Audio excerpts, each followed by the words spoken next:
Landmine. 1 second দেরি হলে বড় দুর্ঘটনা ঘটত। বীর নীরবে দাঁড়িয়ে থাকে, যেন বলছে এখানেই থামো। হঠাৎ পরিত্যক্ত ঘর থেকে গুলি ছুটে আসে।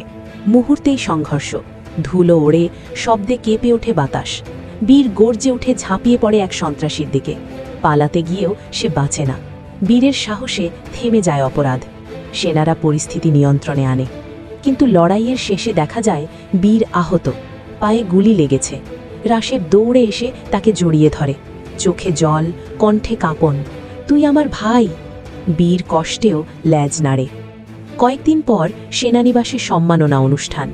বীরের গলায় পরানো হয় মেডেল। সূর্যাস্তের আলোয় রাশেদের পাশে পাশে হাঁটে বীর। তার পদচিহ্নে লেখা থাকে একটাই কথা, দেশের জন্য ভালোবাসা শব্দ চায় না। সে শুধু একটি কুকুর নয়, সে বাংলাদেশ আর্মির বীর, নীরব প্রহরী।